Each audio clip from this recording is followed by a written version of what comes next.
As it's the start of the new year and I'm feeling the January blues, I thought I'd do a baking video because I'm craving Halloween and it's only January. So I thought I'd make a Black Forest spiderweb cake. Firstly, add 2.5 cups of flour into a bowl.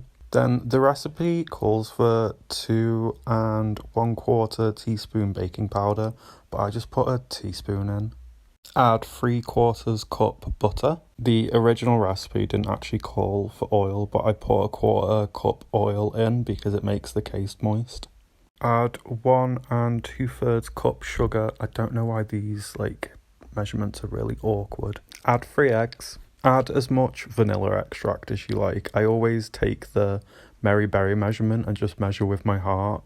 Add a cup of milk. And I can't remember how much cocoa powder I added, but I think it was a 1/4 cup cocoa powder. Then you want to whisk your ingredients until the batter becomes lighter in colour. I know a lot of people say never to whisk your ingredients all in one bowl together, but I've always done it and I've never had a problem. Then split your batter into 2 cake pans. Preferably you've already greased and lined them. Then make white icing and chocolate icing. Now my oven's really weird, so I baked it at 200 degrees for 40 minutes. So just depending on how your oven is, bake your cakes how you would normally. You want to leave the cakes to completely cool before you actually chop the top off, because if you don't, your cake will fall apart, and I have made that mistake before. Between the 2 layers, to make it a Black Forest cake, I use this Black Forest jam that I made yesterday. If you want the recipe for this, I'll put it in the description. Then you want to just sandwich both your cakes together like these, preferably with the bottom side facing up. Then add your white icing to the top of the cake and just try and make it as smooth as possible. I failed. I didn't make as much white icing as I need, so make sure you have extra if you just in case.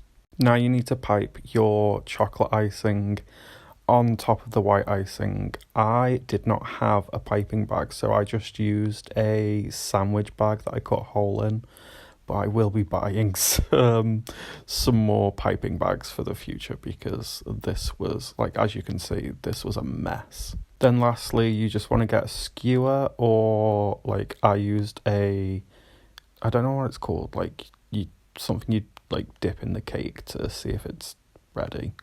But you just want to spread out the icing to make this web cake or web design. And then once you've done that, really, your cake is finished.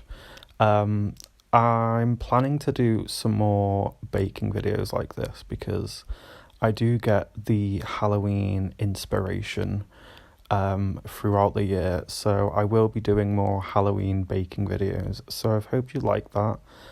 Comment down below if you have any ideas of any future baking videos.